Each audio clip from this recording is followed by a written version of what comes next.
I am very, very, very excited to be with you guys here today. First of all, let me say welcome and say boom!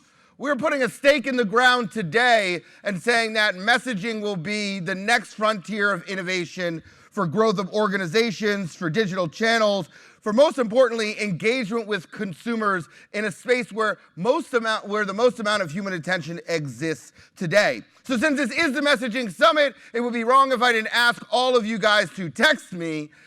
Feel free to text me, 646-759-1837. If you put in hashtag SMW Social Media Week, I will actually send you a free gift with response. I won't let you guys know exactly what that is, but you'll have to find out on your own. What's interesting, just to give you guys some background, my name is Bonin Bough. I previously was Chief Media and E-commerce Officer for an organization called Mondelez International, which is the largest snack food company in the world. Before that, it was Kraft, and then we changed our names, and we own some of the best brands in the world, whether it's Oreos, Cadbury, Wheat Thins, Stride. I can feel people texting me right now.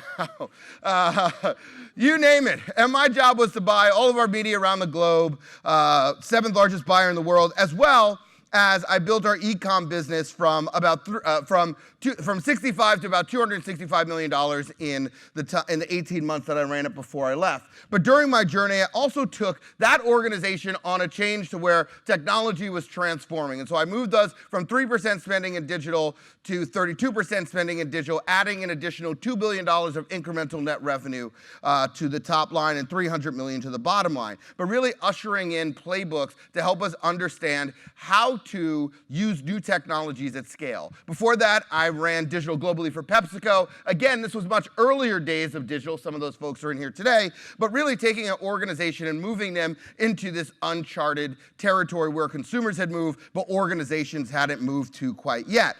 Today, I run Bonin Ventures. The CEO, Justine Watkins, is in here, and we are a growth accelerator. We do three things. We invest in companies, we provide strategy, and then we also provide access, with really the idea of accelerating their growth. But the category that we invest in the most is messaging technology. We are the largest messaging portfolio, I believe, in the world today.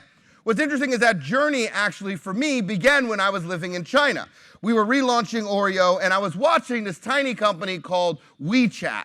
And at that time, this was before all of the connectivity and products that they have in the product today. It was literally just a text messaging platform. But what was mind-blowing to me was the penetration that it had across China. And I began to think, well, if the most amount of human attention today is actually spent inside of messaging, then the one thing I know that's true is that advertisers will have to figure out how to participate where human attention goes. And so there must be a new wave that is going to crash our shores. This is over 5 years ago, where messaging will be a platform that we as brand marketers, as advertisers, as communicators have to figure out how to participate in.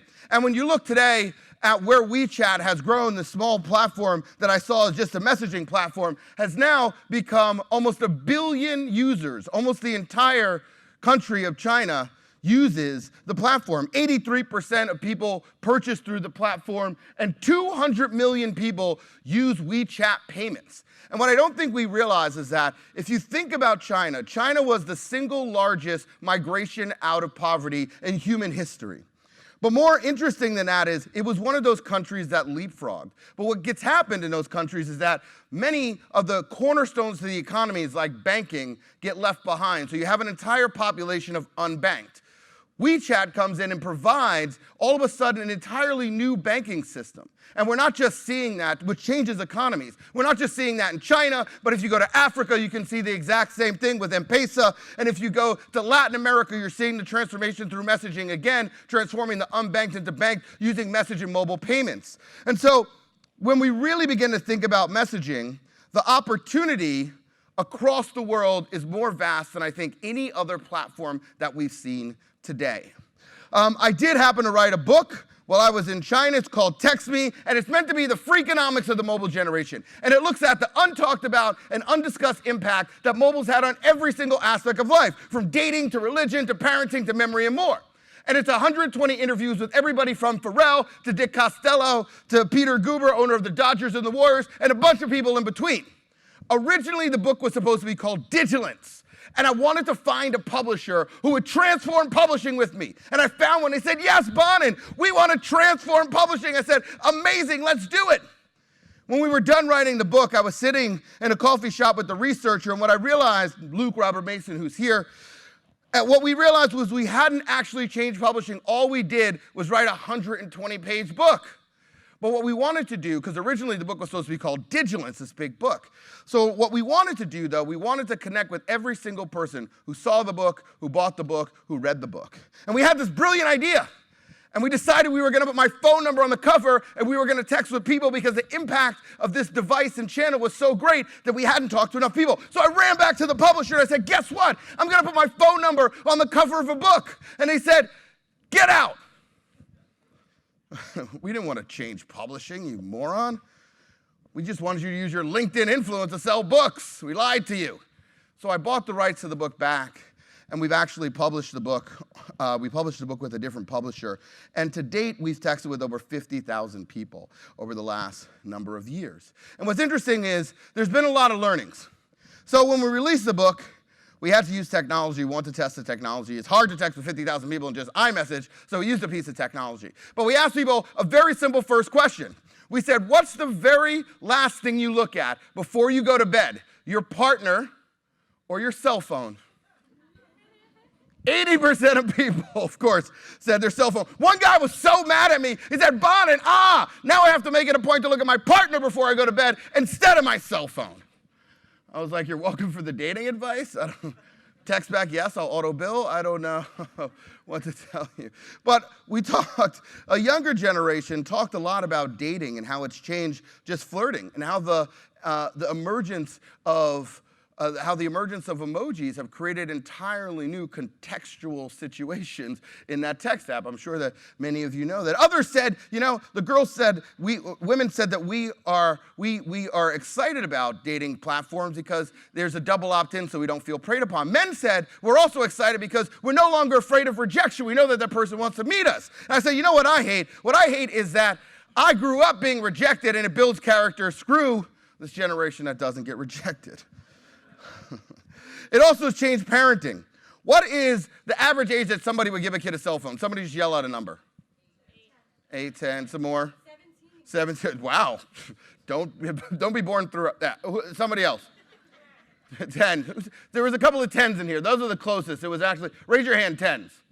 Okay, nice. I just said 10s, not 9s. It's going to be a long day.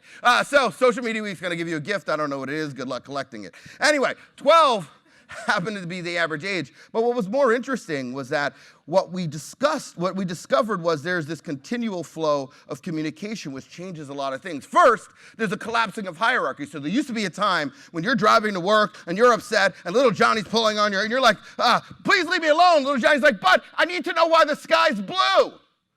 And you're like, the sky's blue because I said so. And now they're like, well, that's weird because Google just has a totally different answer than that. So, or do not smoke marijuana, little Johnny, it's bad for you. Well, your friend just put photos of you doing bong hits in college and you turned out okay. So this collapsing of hierarchy that we talk about, this mass transparency in companies that also was happening in individuals, or the death of rebellion. When I was young and I was growing up, I used to tell my parents I'm going to little Johnny's house, and no matter what happened in between, as long as I got there at a reasonable time, they were like, okay with it. But now we literally have GPSs in kids' pockets, so we know where they are every single moment of their life. But even more scarier is when I went to college, I talked to my parents maybe once a week, at best, if I was lucky or unlucky, depends on your relationship with your parents. But now, if that was supposed to be the moment in time when you left the parental unit and you became the person you were going to be in life, the question becomes, does that still exist when there's a continual flow of communication? So something as simple as messaging is having impacts on even how we grow up.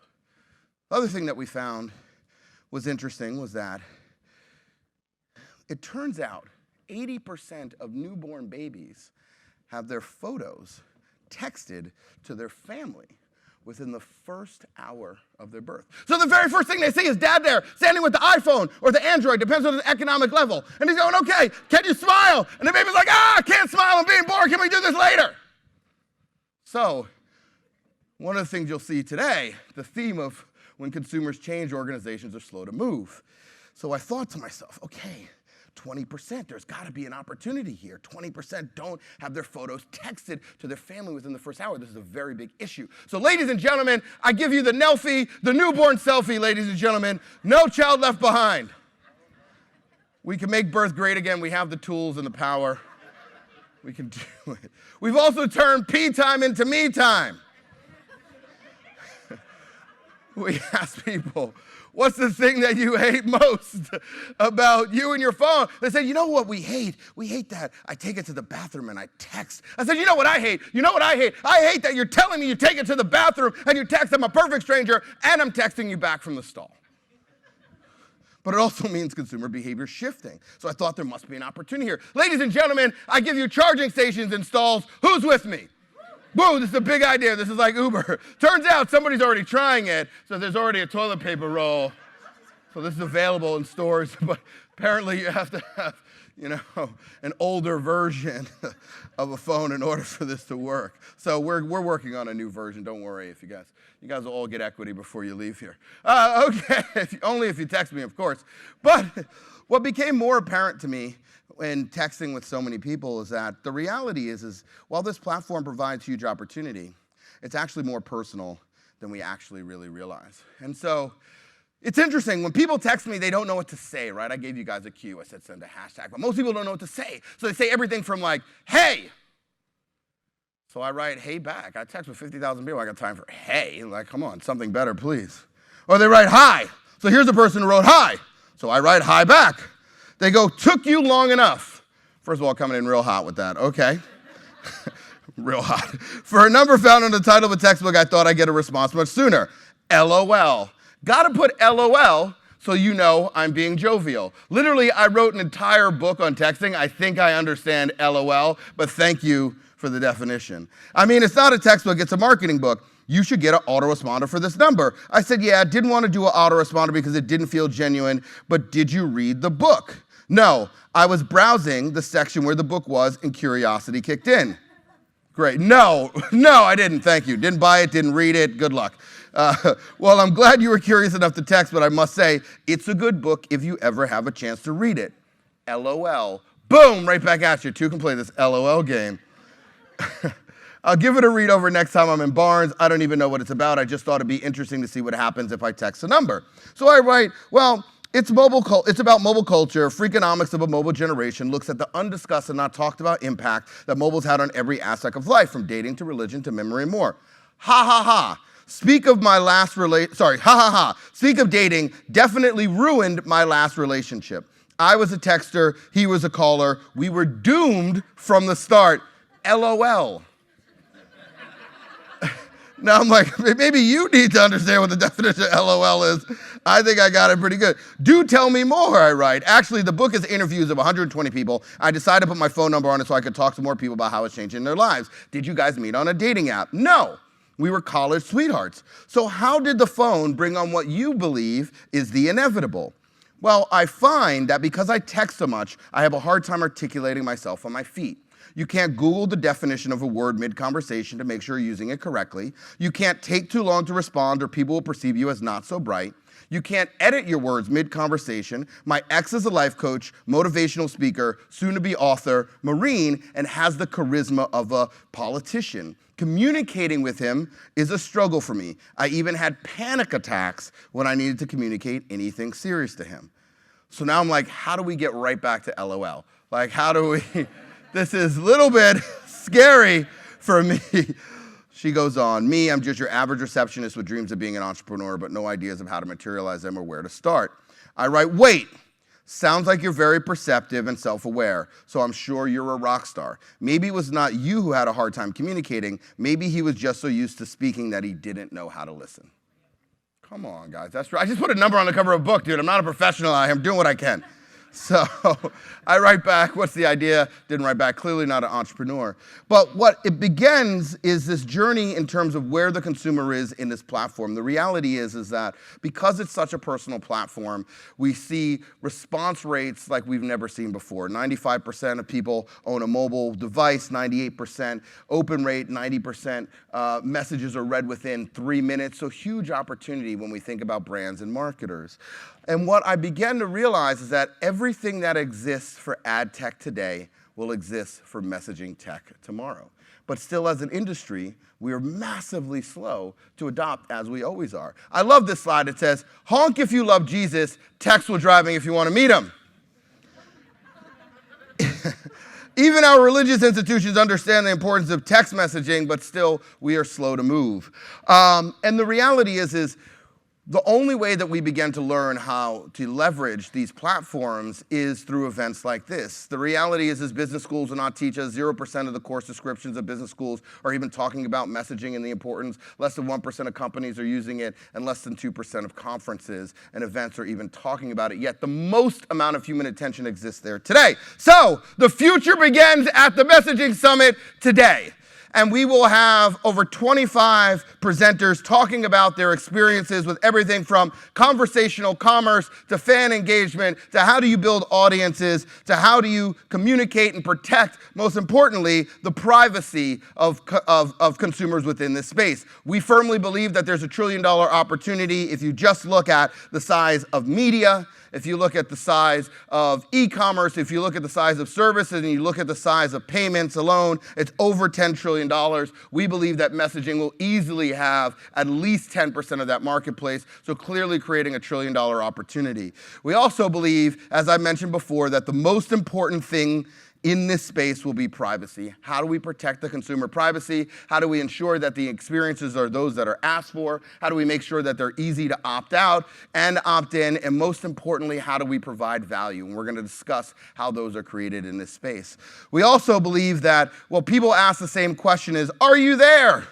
Are consumers actually texting? Every single one of you are texted with businesses. In fact, we did a study, and 100% of consumers said that in the last 30 days they've actually texted with a business. We're beginning to see the growth of these businesses in many different channels, whether it is places like Talkspace, which are creating new areas to talk about personal issues such as depression, or we're looking at a faster growing product than even HIMS, which is Roman, which is this teledoc for these personal, for the personal challenges that many of us face, or whether it is publishing, which we think is actually a massively untapped opportunity. The Skim just bought Purple. You'll begin to see more publishing platforms here, or if it's something as simple as creating loyalty programs. Jack in the Box is probably one of the most aggressive in the space today. We even are seeing brands being created using messaging. We'll talk to Zach Normandy on this stage. We also think that politics is very huge. I think you guys have seen AOC talk about the fact that messaging was one of the cornerstones for getting her elected. But if any of you subscribe to the Trump text messages, you'll see how aggressive that camp is. And more importantly, the next time you look at a candidate, look right below the name of their campaign, and you will see them asking you to text. If social media elected the last president, messaging will elect this one, I assure you. Conversational commerce, we see 3 big themes: seamless payments, persistent state, the ability to jump back and forth in a conversation and not have to lose state, but complete in action. We also believe platform agnostic. Today, we're seeing a lot of point solutions that look at bots inside of things like Facebook, which we think are great, but the reality is, how do you service a consumer across all the different touch points? Everything from Instagram DM all the way to WhatsApp, WeChat, and everything in between. We also believe, again, publishing is going to be huge. For the first time ever, publishers, again, have the opportunity to own your audiences. New interaction models like texting with the author of an article, we believe are going to explode, and better monetization. Today, 2 trillion messages are sent from business to consumer that go unmonetized. Conversational science, everything from personalization to automation and human. I've been calling it humanation. I found out that that's a weird religious term, so I don't use that much anymore. Anyway, data analysis, we'll talk about case studies of where we've where we've given sales folks platforms that allow them to do CRM type activities, but then step back and look at an entire organization and what words close and share those with different sales folks, and actually take a salesperson from $6,000 a month to $100,000 a month selling on the floor of an electronics store. All the way to visual design, which you will see our co-sponsor here, and I'm a co-founder of, Open Message, which is really reinventing the visual platform for design as well as conversational commerce and ultimately monetization. That is probably the most exciting product that I've had the chance to see. But the thing I want you guys to take away from me is that Miles Davis said, don't play what's there, but play what's not. And when we think about how do we unlock growth and how do we create those new opportunities for our businesses to connect with consumers in ways that have never been done before, many times the future is not what's right in front of us, but what's ahead of us. And we believe that messaging represents that pathway to what's ahead of us. And while many question and might not be able to see it right now, we have to play what's not there in order to unlock the growth and potential of tomorrow. So with that, ladies and gentlemen, thank you. I will be your host for the day. I'm going to turn it over to PSFK and Scott, who's going to give you a roadmap to the landscape overall. Thanks.